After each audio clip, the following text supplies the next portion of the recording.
نحمده ونصلي على رسوله الكريم أما بعد فأعوذ بالله من الشيطان الرجيم بسم الله الرحمن الرحيم اهدنا الصراط المستقيم صراط الذين أنعمت عليهم غير المغضوب عليهم ولا الضالين آمین صدق اللہ العظیم اللہم صل علی محمد وعلی آل محمد کما صلیت علی ابراہیم وعلی آل ابراہیم انکا حمید مجید اللہم بارک علی محمد وعلی آل محمد کما بارکت علی ابراہیم وعلی آل ابراہیم انکا حمید مجید۔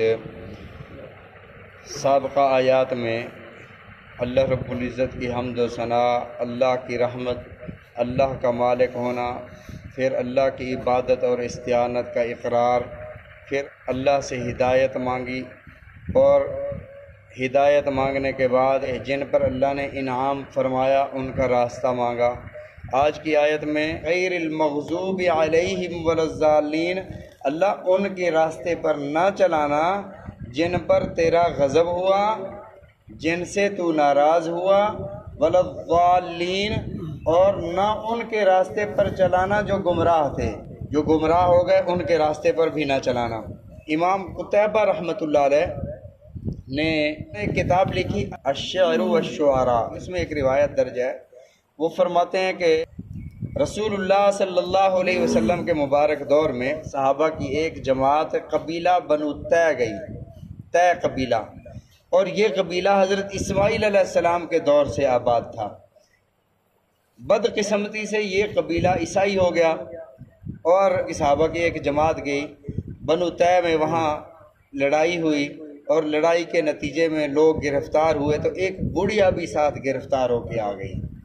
نبی علیہ الصلوۃ والسلام کی خدمت میں بڑھیا جو ہے وہ حاضر ہوتی ہے، عرض کرتی ہے یا رسول اللہ میں تو بوڑھی ہوں، نہ میں کسی خدمت کے نہ میں کسی کام کے، میں تو اٹھ بیٹھ بھی نہیں سکتی، اور جو میری کفالت کرنے والا، میرا خیال رکھنے والا تھا وہ میرا بھتیجا تھا، اور اس کا نام عدی بن حاتم۔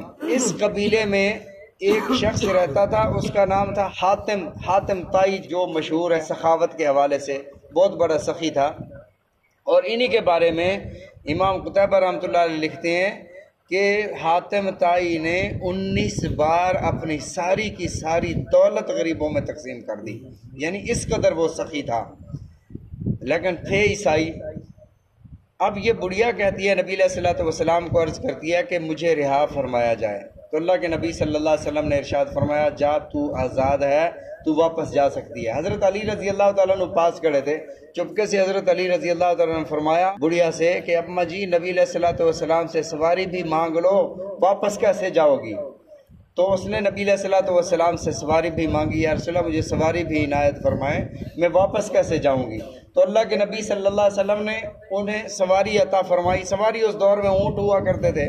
اب جب یہ واپس گئی اپنے قبیلے میں، تو عدی بن حاتم سے اپنے بھتیجے سے کہا کہ جتنا خیال میرا حضور نے رکھا، جتنا میرا احترام انہوں نے کیا، جس قدر انہوں نے مجھے نوازا اور سواری عطا فرمائی، تیرا باپ بھی ہوتا تو اس قدر میرے ساتھ شفقت نہ کرتا جس قدر حضور نے میرے ساتھ شفقت فرمائی۔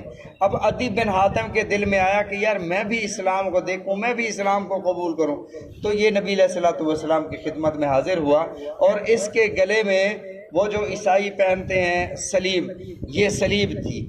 اللہ کے نبی صلی اللہ علیہ وسلم نے جیسے ہی دیکھے فرمایا القی عنک الوصل، یہ کیا بت اپنے گلے میں لٹکایا ہوئے، اسے اتار پھینکو، کہ اب بھی وقت نہیں آیا کہ تو اللہ کی ہدایت کو قبول کرے؟ تو حضرت عدی بن حاتم نے وہ جو سلیب انہوں نے پہنی ہوئی تھی وہ اتار دی، اور نبی علیہ الصلوۃ والسلام کے دست اطہر پر بیعت کی اور مسلمان ہو گئے۔ اسی موقع پر رسول اللہ صلی اللہ علیہ وسلم نے ارشاد فرمایا عیسائیوں کو، عیسائی تو اسلام قبول کر رہے ہیں، لیکن یہودیوں سے اللہ ناراض ہے کہ اسلام قبول نہیں کرنے آ رہے، یعرفونہ کما یعرفون ابناءہم۔ اللہ نے نبی علیہ الصلوۃ والسلام کو ارشاد فرمایا اے میرے محبوب، یہ آپ کو ایسے پہچانتے ہیں جیسے اپنے بچوں کو جانتے ہیں، انہیں پتہ ہے کہ آپ اللہ کے نبی ہیں، لیکن ضد اور ہٹ درمی کی وجہ سے یہ لوگ مسلمان نہیں ہو رہے۔ اور اسی طرح حضرت عبداللہ بن سلام رضی اللہ تعالیٰ عنہ پہلے یہودی تھے، ان کی جو پھوپھی تھیں وہ تورات اور انجیل زبور ساری آسمانی کتابوں کے عالمہ تھیں۔ یہ انہوں نے بتایا کہ نبی آخر الزمان صلی اللہ علیہ وسلم مبعوث ہوں گے اور ہجرت فرمائیں گے مدینہ طیبہ، یثرب نام تھا مدینہ طیبہ کا، تو یہاں آئیں گے۔ حضرت عبداللہ بن سلام فرماتے ہیں کہ ایک دن مدینہ طیبہ میں کھجور پر چڑھا ہوا تھا، میں نے دیکھا کہ سفید کپڑوں میں کچھ لوگ آ رہے ہیں، تو میں نے نیچے اپنی پھوپھی سے کہا کہ کچھ لوگ اس راستے سے آ رہے ہیں۔ فرمایا یہی وہ راستہ ہے جس راستے سے نبی نے آنا تھا، جو سابقہ آسمانی کتابوں میں لکھا ہوا ہے۔ فرمایا جلدی جلدی میں خوشی سے نیچے اترا اور ساری کھجوروں کو چھوڑا اور رسول اللہ صلی اللہ علیہ وسلم کی خدمت میں حاضر ہوا۔ اللہ کے نبی صلی اللہ علیہ وسلم کو جیسے ہی دیکھا فرمایا لیس بوجہ کذاب، وہ مجھے جھوٹوں کا چہرہ ہی نظر نہیں آیا۔ فوراً میں نے کلمہ پڑھا، نبی علیہ الصلوۃ والسلام کا امتی بنا، اور سب سے پہلا خطبہ جو میں نے رسول اللہ صلی اللہ علیہ وسلم کی لسان اقدس سے سنا، آپ نے ارشاد فرمایا وَلَا تُشْرِكُوا بِاللَّهِ شَيْئًا، اللہ کے ساتھ کسی کو شریک نہ ٹھہراؤ، افشوا السلام، لوگوں سلام کو عام کرو، اطعموا الطعام، لوگوں کو کھانا کھلایا کرو، بھوکوں کو کھانا کھلایا کرو۔ جو کھانا کھلاتا ہے یہ ہو ہی نہیں سکتا کہ فقر اس کے گھر میں آ جائے، یہ ہو ہی نہیں سکتا کہ وہ غریب ہو جائے۔ فرمایا اطعموا الطعام لین الکلام، بات کو نرمی سے کیا کرو، کسی سے بات کرنی ہو نرمی سے کیا کرو۔ فرمایا صلوا باللیل والناس نیام، رات کی نماز پڑھا کرو جب ساری خلقت سارے لوگ آرام کر رہے ہوتے ہیں، اس وقت تم رب کی بارگاہ میں کھڑے ہو کر قیام کیا کرو، سجدے کیا کرو، رب کی بارگاہ میں کھڑے ہو کر نماز پڑھا کرو۔ فرمایا یہ میں نے آقا علیہ الصلوۃ والسلام سے پہلا خطبہ سنا تھا۔ یہ حضرت عبداللہ بن سلام یہودی تھے، 10 سردار تھے یہودیوں کے۔ آپ نے فرمایا کہ اگر یہ 10 کے 10 مسلمان ہو جاتے ہیں تو یہودیت ختم ہو جائے گی، لیکن اللہ نے حق و باطل کو ساتھ ساتھ رکھنا تھا تو سارے مسلمان نہ ہوئے۔ فرمایا فباؤوا بغضب علی غضب، اللہ ان سے اتنا ناراض ہے کہ انہوں نے جانتے ہوئے بھی اللہ کی نافرمانی کی اور حق اور ہدایت کو قبول نہ کیا۔ اور فرمایا وللضالین، اللہ ایسے لوگوں سے بھی مجھے ہمیں نہ بنانا جو گمراہ ہو گئے۔ گمراہ کون ہوئے؟ عیسائی گمراہ ہوئے۔ نبی علیہ الصلوۃ والسلام نے ارشاد فرمایا گمراہ کیسے ہوئے؟ غلو کر کے۔